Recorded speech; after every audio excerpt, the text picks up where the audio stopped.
Salut à toi qui me regarde ce matin. Une fois de plus, bienvenue sur Africa Contractor. Déjà, si tu es nouveau sur cette chaîne, mon nom à moi, c'est Fabrice Ndjelakou, ingénieur agronome de formation et de profession. Ici, nous sommes à la ferme. Sur cette chaîne, nous parlons d'agriculture, d'élevage, d'agroalimentaire et beaucoup d'idées business qui concernent l'agro-pastoral. Ce matin, nous sommes dans notre site, au lieu où on pratique la porciculture. Alors, avec mon collaborateur, M. Kamdem, ce matin, on va vous parler un peu des normes de construction en bâtiment de porciculture. Mais notez qu'ici, chez nous, nous avons préféré faire en matériaux provisoires. Alors, installe-toi comme un prince. Nous allons commencer tout de suite. L'Afrique compte plus d'1,5 milliard de bouches à nourrir chaque jour. 60% de projets agricoles et d'élevage meurent après 6 mois d'existence seulement. Mais pourquoi? D'après la Banque mondiale, ceci serait dû à un manque de formation des propriétaires dans ces domaines. Alors, si tu souhaites investir dans l'un de ces secteurs et surtout gagner beaucoup, mais vraiment beaucoup d'argent grâce à ton projet agropastoral, ceci te concerne. Nous mettons à ta disposition des formations de qualité et sur mesure dans les domaines de l'agriculture, de l'élevage, de l'agroalimentaire et de la provenderie. Attention, ces formations sont disponibles en ligne, mais aussi en présentiel dans nos sites de Côte d'Ivoire et du Cameroun. Pour toute information, contactez le +237 658 58 36 56. Ne perdez plus de temps, contactez-nous dès à présent.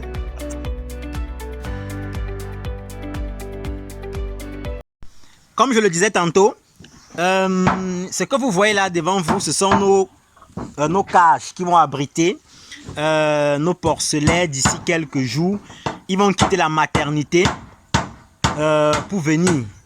Et pour ceux qui sont habitués à la chaîne, vous pouvez remarquer l'endroit là. Là, nous sommes ici à la ferme. De l'autre côté là-bas, ce sont nos étangs piscicoles. Pour ceux qui connaissent, là ce sont les étangs piscicoles. Et avant de passer la parole à mon collaborateur, M. Kamdem, je veux que vous remarquez quelque chose. Prenez la peine de souvent maximiser tous les espaces que vous possédez. Vous voyez là, les bananiers, comment ça produit. Vous pouvez voir là-bas, de l'autre côté, le plantain là-bas. Ben, M. Kamdem là-bas. Donc ici, nous, on exploite tout. Petit espace, il n'y en a pas. Donc nous, on exploite jusqu'au moindre centime. Et c'est important quand vous voulez rentabiliser en agro-pastoral. Il est important. Là, vous pouvez voir nos loges qui sont en pleine construction. Ici, déjà, c'est l'entrée. Notez que ici, nous avons opté pour des loges en matériaux provisoires.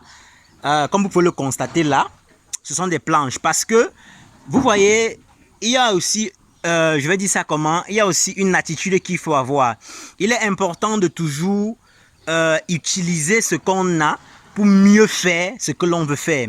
Parce qu'il est inadmissible que vous possédez une forêt vierge, d'accord, où vous tronçonnez des arbres qui ont la possibilité de vous donner des planches et vous vous hasardez encore à partir acheter les parpaings pour venir construire la porcherie. Vous voyez que ce sont des dépenses qui ne vont pas, du moins peut-être à mon avis, qui ne sont pas à leur place. D'autant plus que vous pouvez dans un premier temps, ou les 3 premières années que les planches tiennent, investir d'abord ainsi et avoir le bénéfice. Par la suite, vous pouvez mettre un bâtiment en parpaing. Ok, notez que ici là, c'est une superficie d'une 15aine de loges. On n'a pas encore fini. Là, vous pouvez voir comment l'implantation s'est faite là. Ici, ici là, on est en train d'élever davantage les loges. Et au fur et à mesure, on va continuer ici. On a commencé aussi à élever les loges. Comme vous pouvez voir mon collaborateur, M. Kamdem, en train de le faire là. Déjà, il y a 2 éléments qu'il faut prendre en compte dans les bâtiments de porciculture. Le premier élément, c'est quoi? C'est d'abord l'accessibilité à la ferme.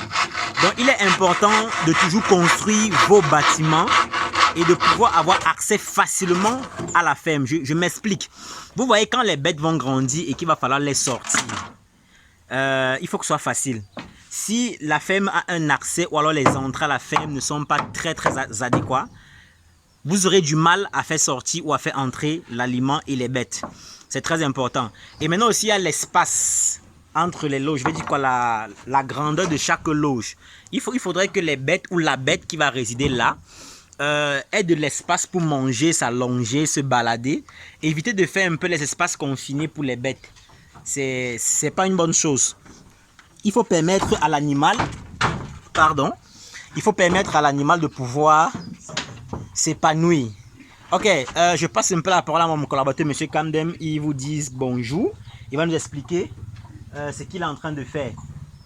Oui, bonjour, bonsoir. Moi, c'est M. Kamdem Samuel Joël, technicien supérieur en élevage, travaillant pour Africa Contractor. Merci, M. Kamdem. Déjà, vous pouvez dire à nos internautes, parce que je suis certain que beaucoup ne vont pas croire que c'est vous qui avez réalisé ceci. Attendez, je les montre très bien. Vous voyez ici, déjà, je suis dans une loge. Là, vous voyez, je suis dans une loge. Mais vous ne devez pas être surpris. Pour ceux, voilà une autre loge là-bas. Voilà ainsi partout là. Mais vous ne devez pas être surpris. Pour ceux qui suivent constamment nos vidéos, vous avez vu un bâtiment de poulet qu'on avait livré à une cliente. Donc, ce n'est pas conçu les bâtiments de porc qui vont nous dépasser. Ok, monsieur Kamdem, vous pouvez un peu expliquer en 2 ou 3 mots la technique, le matériel utilisé pour cette construction? Oui, bon, nous avons sur place, nous avons opté pour le matériel provisoire parce que c'est ce que nous avons trouvé. Et comme c'est une zone marécageuse, nous avons opté qu'ici 2-3 ans avant que le matériel ne se détériore, on aura déjà le retour à l'investissement. Et vous voyez comment les loges sont grandes. Pourquoi elles sont grandes? C'est les loges près de 2 mètres. Pourquoi? Parce qu'à un niveau, quand la bête croît, après 8 mois, 9 mois, 1 an, la bête est tellement volumineuse que si vous vous amusez, vous allez détruire votre porcherie pour pouvoir l'enlever. Alors au départ, nous on fait des grandes loges parce que au bout de 8, maxi 1 an, on n'a plus de porcs à la loge. C'est pour ça que les porcs, les loges sont spacieuses. Et ça permet à la croissance de la bête, s'il vous plaît. Parce que quand elle mange, elle a l'espace pour marcher, pour s'allonger et pour boire de l'eau. Sans vous mentir, elle croît. Mais quand la loge est restreinte, ça freine la croissance. Ça, il faut noter. Donc, il est important de toujours faire des loges respectant certaines normes. Ici. Très bien. Déjà, vous notez qu'il faut faire des loges respectant certains normes. Là, il a fait allusion à la grandeur de la loge. Là, il vous a dit que des loges, c'est 2 mètres sur 2 mètres 50. D'accord? Nous, on a prévu également aussi un élément à prendre en compte. Ce sont les portes. Si j'avais dit ça comme ça, vous voyez un peu là, la largeur de la porte. Il faudrait que pour sortir la bête, que ce soit facile. Il faudrait que même vous-même qui veut entrer à la ferme pour travailler, vous voyez, là, l'espace que vous voyez là, le poteau-ci, et là, c'est l'entrée comme ça de la porte. Il faut que vous-même qui allez entrer à la ferme pour travailler, il faut que ce soit facile pour vous. Vous voyez, moi, je peux me baisser facilement, entrer et sortir.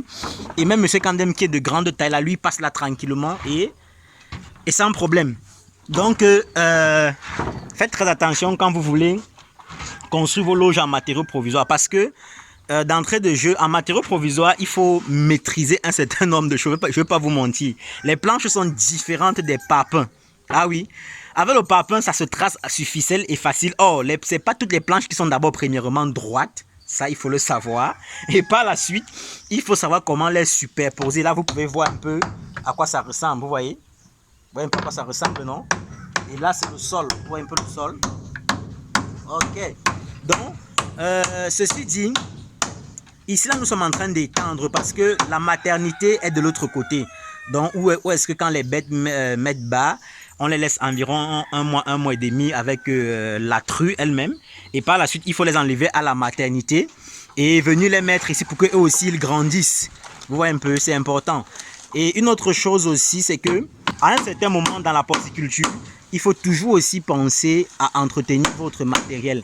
Parce qu'une erreur que beaucoup de personnes commettent aussi est que quand on construit comme ça, c'est à vie. Non, c'est pas à vie. Même le parpaing, même en parpaing, ce n'est pas à vie. Est-ce qu'on se comprend? Donc, c'est un élément qu'il faut prendre en compte. Dans chaque investissement, au bout de 5 ans, il faut penser à le remplacer. C'est important. Et je disais tout à l'heure ici, vous voyez, ça c'est notre régime de plantain. On exploite tout. Petit espace chez nous, on ne laisse pas. Vous voyez là? Petit espace chez nous, on ne laisse pas. Ça, c'est un régime de plantain là. Et de l'autre côté là-bas, ce sont les bananiers. Là, le corosolier là-bas. nous on ne laisse pas, petit espace, on ne laisse pas. Donc il est important de pouvoir exploiter à bon escient vos espaces. Pour ceux qui connaissent déjà les habitudes de la chaîne, là-bas sont les étangs piscicoles. On a des bacs d'une capacité de 20 000 poissons. Et là-bas on a les silures, les tilapias et les carpes. Ok, donc avant de conclure cette vidéo, je vais vous donner les quelques éléments qu'il faut prendre en compte quand vous voulez construire vos bâtiments de port. Notez déjà que si ce sont les bâtiments modernes, c'est-à-dire en parpaing si vous voulez, il y a certaines normes qu'il faut maîtriser. La distance du toit et du sol, c'est important. Les pipettes sur les murs, c'est important. Mais maintenant, quand c'est un matériau provisoire, il faut maintenant les faire toujours sur pilotis. C'est conseillé de toujours faire cela sur pilotis. Et deuxièmement, il y a aussi la largeur de la loge qui est importante, qu'il faut prendre en compte. Et sans oublier aussi l'ouverture, comme vous voyez là, c'est-à-dire l'entrée et pour sortir à la loge. C'est très important. Donc, il faut toujours prendre en compte cela, c'est-à-dire l'espace de la loge, la largeur de la loge, c'est important. Et surtout aussi l'espace d'entrée, parce qu'il faut dire, les variétés de bêtes que nous avons sont des bêtes qui vont prendre véritablement du poids. Donc, pour les sortir, il faut que ce soit facile à sortir sans effort. Ok, Monsieur Kamdem, un mot de fin pour nos internautes. Oui, chers internautes, que l'argent ne soit pas un frein pour votre investissement. Avec 10 000, avec 50 000, avec ce qu'on a, on peut faire ce qu'on veut. Peu importe le projet, faites-vous accompagner et la réussite est au bout de l'effort. Merci d'avoir regardé cette vidéo jusqu'à la fin. C'était une petite vidéo guidée. On vous montrait comment nous sommes en train de construire nos loges porcines. Parce que d'ici là, on va sortir nos porcelets à la maternité pour les faire venir ici. Et ça augmente notre cheptel. Merci d'avoir regardé cette vidéo jusqu'à la fin. N'oubliez pas de vous abonner. N'oubliez pas de liker. Et surtout, partagez au maximum cette vidéo. Ciao et à la prochaine.